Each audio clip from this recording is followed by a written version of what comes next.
Apat na takpan ng asin sa dagat. Habang ibinubuhos ang asin, isiping ang liwanag ay pumapasok sa iyong kusina. Isipin mong ang kasaganaan ay dumadaloy sa iyong tahanan, tulad ng sikat ng araw na pumapasok sa mga bintana. Ikalimang sabihin ang isang simpleng afirmasyon. Ibulong. Sa espasyong ito, lumilikha ako ng kasaganaan. Sa gawaing ito, tinatawag ko ang mga biyaya. Handa na ako. 6. Ilagay ang mangkok sa tamang lugar. Ang southeast corner ng kusina ang pinaka-ideal. Ito ang tradisyonal na wealth area sa Feng Shui. Pwede rin itong ilagay malapit sa kalan kung saan nagtatagpo ang apoy at nutrisyon. Mga bagay na hindi, dapat gawin huwag ilagay malapit sa lababo o basurahan. Maaaring madrenahan o maharangan ang eerhiya. Huwag hayaang maalikabok o mapabayaan ang mangkok ng matagal. Huwag ipamalita sa lahat. Ang sagradong enerhiya ay mas epektibong gumagana ng tahimik. Ito ay hindi isang dekorasyon. Ito ay isang pribadong kasunduan sa pagitan mo at ng universo. Isang tahimik na pangakong ikaw ay naka-align na. Handa na ang iyong tahanan, mga kamay, at puso upang tanggapin ang kayamanan. Paano mo malalaman na ito'y gumagana? Kapag nailagay mo na ang mangkok ng asin sa dagat at mga barya sa iyong kusina, may nagbabago. Pero hindi palaging sa paraang inaasahan ng karamihan. Hindi laging sagot ng universo ang malalakas na palatandaan. Madalas, ang unang mga senyales ay tahimik, panloob, at lubhang personal. Sa parehong Budista at Pilipinong paniniwala, ang unang senyales ng pagbabago ay hindi pera, kundi kalinawan. Maaaring bigla mong maramdaman na parang gumaan ang pakiramdam mo sa kusina. Hindi lang sa pisikal, kundi pati sa emosyon. Mapapansin mong mas kalmado ang pakiramdam habang nagluluto, na napapakanta ka habang naghahanda ng pagkain, na ang espasyo ay tila may lambing na dati hindi mo napapansin. Hindi ito mga mumunting bagay. Ito ang mga unang palatandaan na nagsisimula ng gumalaw ang enerhiya sa paligid mo. Mga enerhiyang senyales na dapat bantayan. Mas ginaganahan kang maglinis, magluto, o mag-ayos ng iyong espasyo.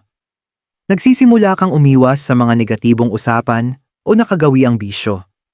Mas mainit, mas kalmado, at mas magaan ang pakiramdam sa kusina. Pati mga bisita ay napapansin ito.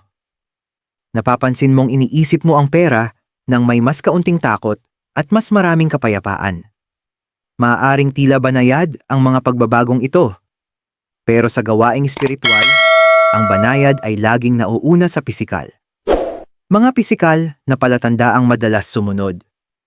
Nakakatanggap ka ng kaunting pera sa paraang di inaasahan, refund, rebate, o bayad sa utang na nakalimutan. May nagyayaya sa iyo kumain o nagbibigay ng simpleng regalo na makabuluhan. Biglang dumarami ang biyaya ng pagkain o gamit, gaya ng discount, promo o ayuda. May dumarating na oportunidad, dagdag na trabaho, swerte o bagong kliyente. Isang tindera mula sa Cebu ang nagbahagi na matapos gawin ang ritual na ito, inalok siya ng isang estranghero na kumuha ng bulk order mula sa kanya.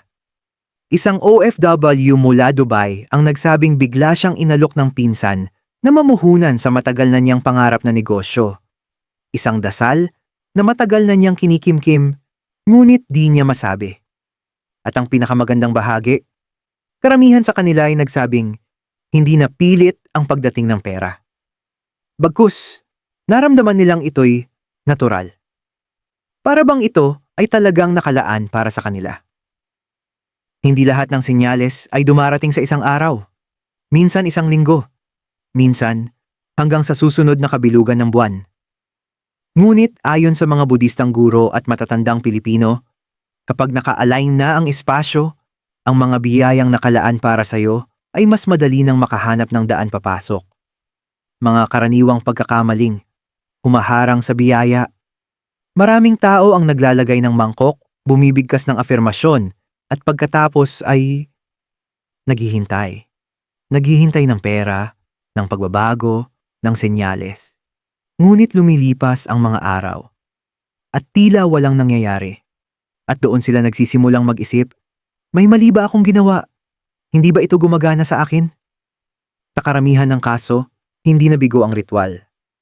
Ang totoo, may isang bagay na hindi nakikita, tahimik ngunit malakas, na humaharang sa biyaya. Kahit ang pinakabanal na ritual ay nawawalan ng lakas kapag may mga maliliit ngunit kritikal na pagkakamaling nagagawa. Kaya narito ang mga pinakakaraniwang pagkakamali para hindi mo lang mabuksan ang pinto ng kasaganaan, kundi panatilihing bukas ito ng maluwag. Unang paglalagay ng mangkok sa marumi, magulo, o napababayaang lugar. Mukhang simpleng bagay, pero ito ang isa sa pinakamalaking hadlang. Kapag ang kusina mo ay puno ng kalat, panis na pagkain, o mga hugasin, nagpapadala ka ng halo-halong mensahe sa universo. Sinasabi ng enerhiya, gusto ko ng yaman, pero wala akong espasyo para dito. Ayusin ito sa pamamagitan ng pagtrato sa kusina bilang sagradong espasyo, lalo na sa linggo ng ritual. Panatilihing malinis, maaliwalas, at may pagmamahal. Kahit ang simpleng pagpuna sa mesa ng may pagkamalay ay nagpapalit ng vibrasyon. Dalawang pagsasagawa ng ritual habang galit, balisa, o natatakot. Ang emosyon mo ay nagiging bahagi ng enerhiyang ina-activate mo. Kapag inilagay mo ang mangkok habang puno ka ng pagdududa, inis o takot, ang enerhiyang ito ang tinatatak mo sa ritual. Tandaan, sa Budismo at kulturang Pilipino, mas pinakikinggan ng enerhiya ang layunin kaysa sa salita. Gawin ito kapag bukas ang puso mo. Kahit 5 minutong katahimikan o dasal bago simulan ay sapat na upang ayusin ang iyong loob. Ikatlong pagbabahagi ng ritual sa maraming tao, nakakatuksong i-post ito. Ikwento sa lahat. Pero ang tunay na lakas ng ritual na ito ay nasa katahimikan nito. Kapag masyadong maraming mata ang nakatuon sa isang sagradong bagay, humihina ang daloy ng enerhiya. Sabihin lamang ito sa mga taong rerespetuhin at iingatan ang ritual tulad mo. Ito ay pribadong pag-align, hindi pampublikong palabas. Ika-4, nakakalimutang i-refresh ang enerhiya. Isa sa mga pinakakaraniwang pagkakamali ay ang pabayaan ng mangkok ng matagal. Nagkakaalikabok, tumitigas ang asin. Unti-unting nawawala ang enerhiya. Para manatiling buhay ang enerhiya, turiin ang mangkok kada 7 araw. Dahan-dahang haluin ang asin gamit ang daliri. Ulitin ang afirmasyon ng tahimik. Palitan ng asin at barya tuwing ika-30 araw. Kung nais mong ituloy ang daloy. Isipin mo ito na parang pagtutubig ng halaman. Hindi ito lalago kung pababayaan mo lang. Pagtutok lang sa pera, hindi sa enerhiya. Ito ang pinakamalaking bitag. Ang sobrang pagnanais ng mabilisang resulta. Yung gusto lang ng pera, pero ayaw baguhin ang ugali, pag-iisip, o relasyon sa kasaganaan. Ang ritual na ito ay hindi lang para makaakit ng pera. Ito ay para i-align ang iyong espasyo at sarili sa daloy nito. Ito ay para maging uri ka ng taong hindi naghahabol, kundi tumatanggap. Na hindi pumipilit, kundi dumadaloy. Na hindi nag-aalala, kundi nagtitiwala. Kapag ginawa ng may sinseridad, ang ritual na ito ay hindi lang nagdadala ng yaman. Nagdadala ito ng kapayapaan, kumpiyansa, at ng tahimik na paniniwala na ang nakalaan sa'yo ay papalapit na. Isang tahimik na pagbabago na nagbabago ng lahat noong inilagay mo ang mangkok na yon sa iyong kusina. Marahil, inakala mong isa lang itong ritual.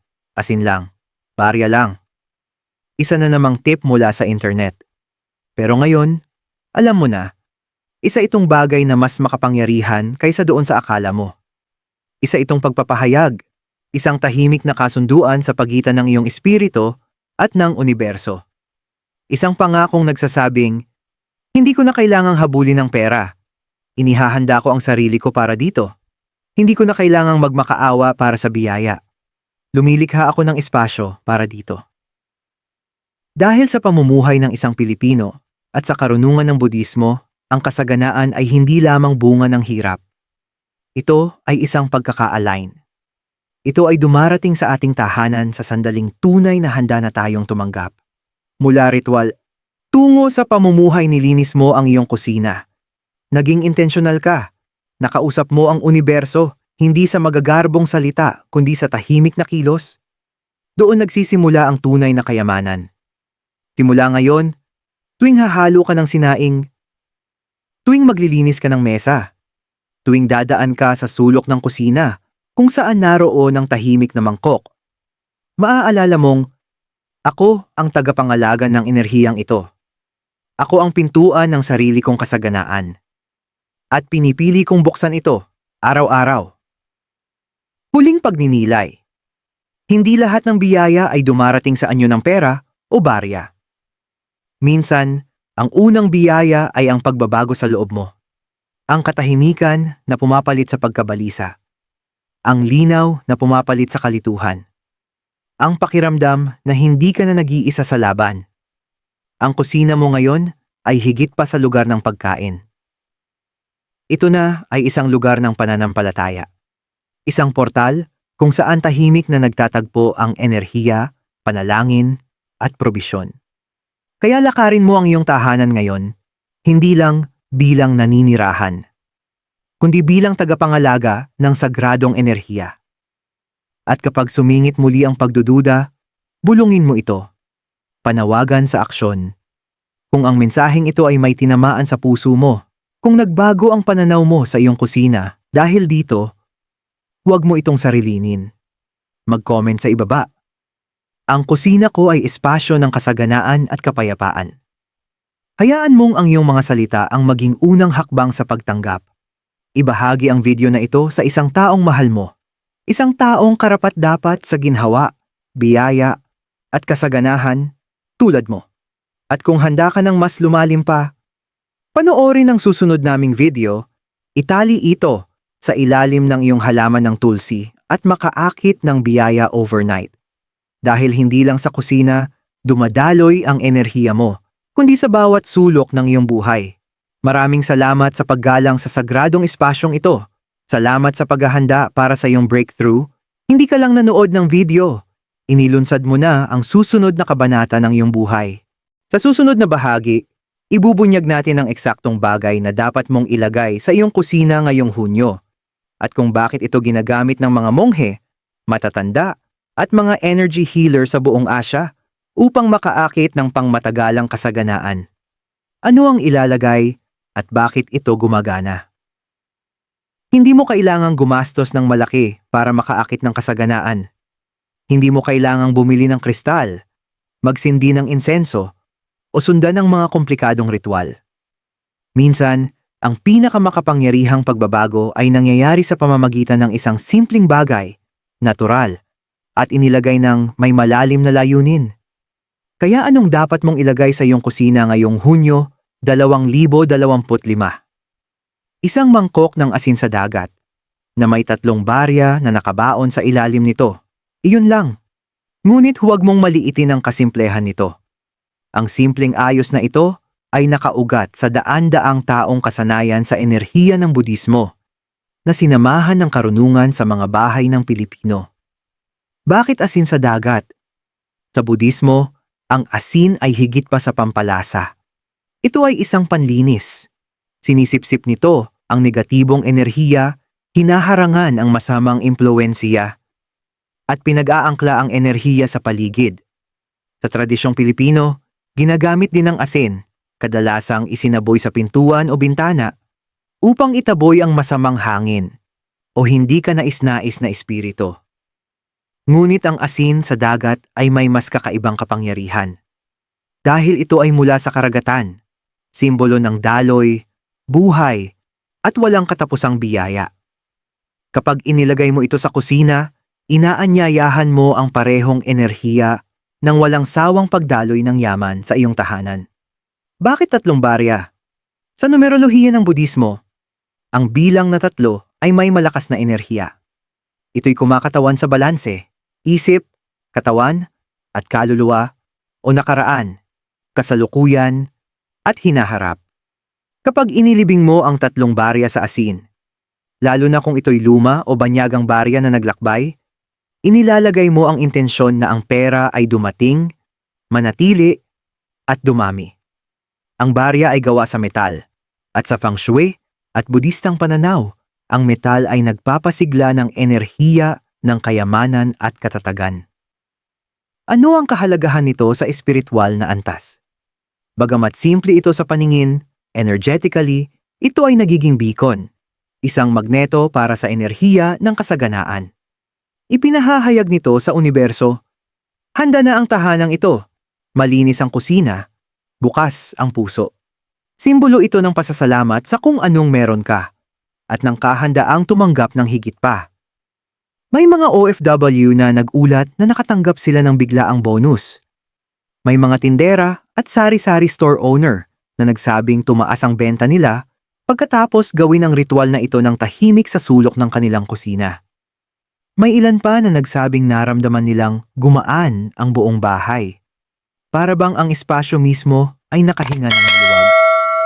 Ngayong alam mo na kung ano ang ilalagay at bakit ito gumagana. Ang susunod na hakbang ay kasing halaga rin.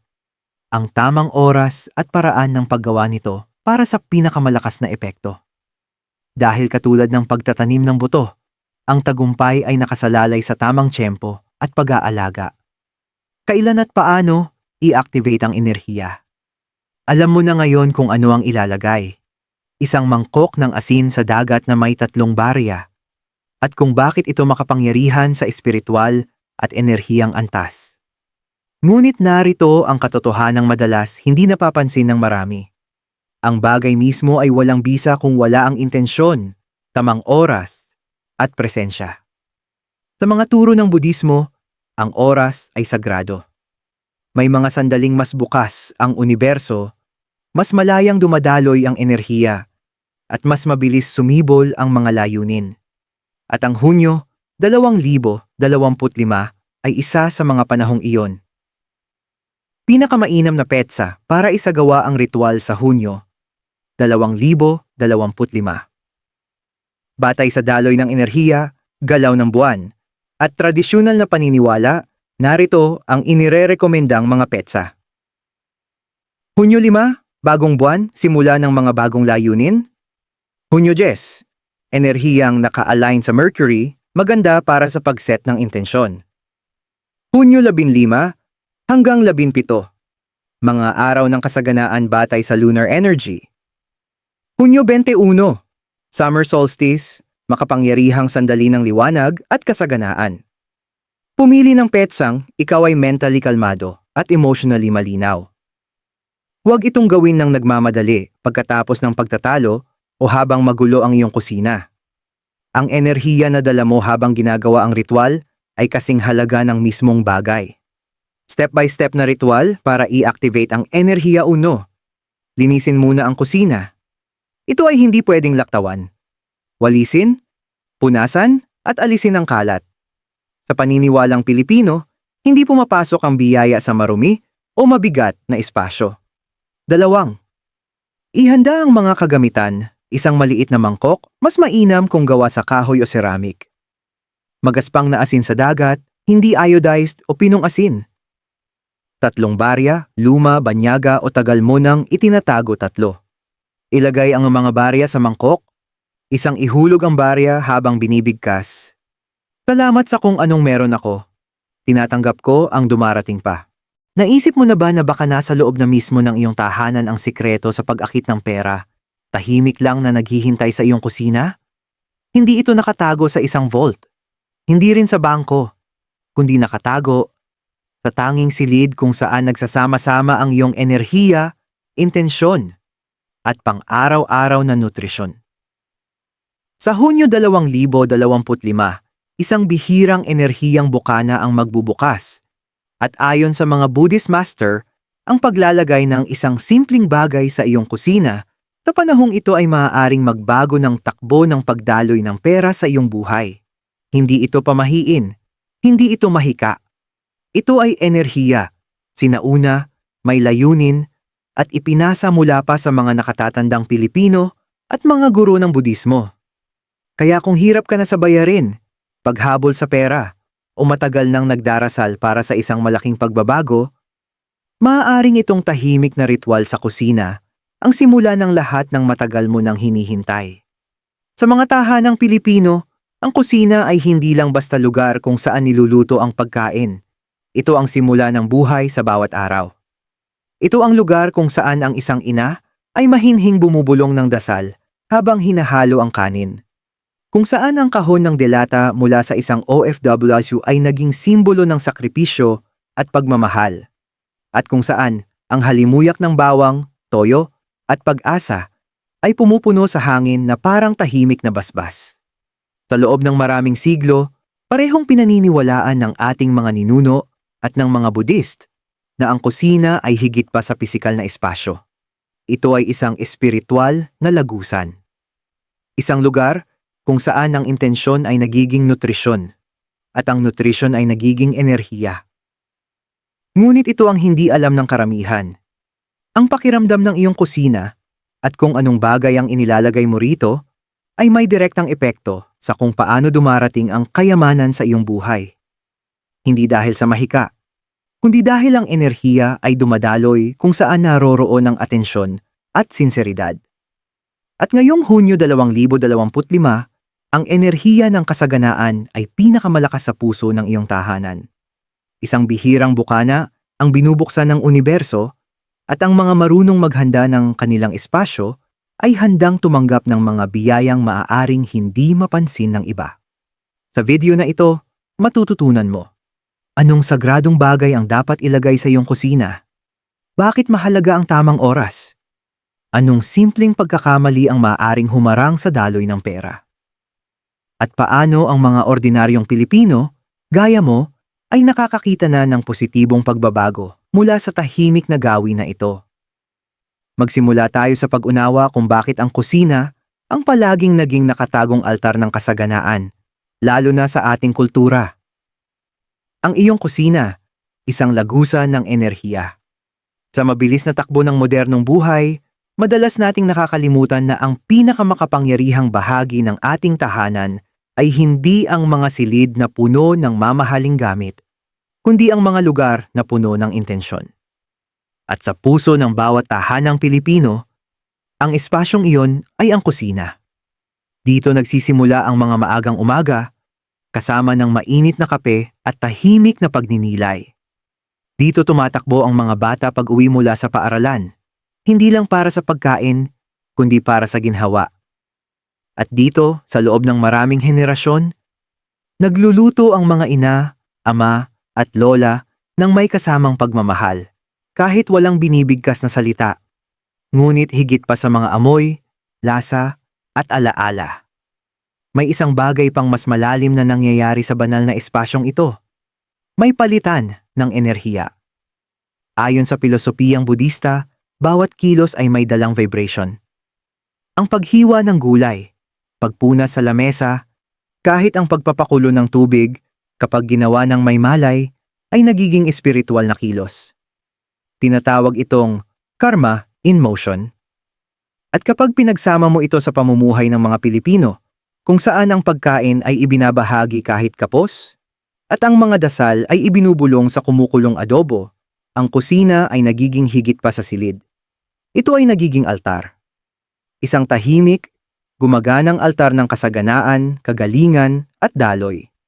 Kaya kapag mabigat ang enerhiya sa iyong kusina, dahil sa kalat, stress o pagmamadali, naaapektuhan ang buong tahanan. Maaaring mapansin mong ikaw ay laging pagod, iritable, o tila paulit-ulit sa mga problemang pinansyal. Hindi mo alam, dito pala sa kusina, nagsisimula ang pagbabara. Sa karunungan ng Pilipino at Budismo, ang kusina ay simbolo ng life force.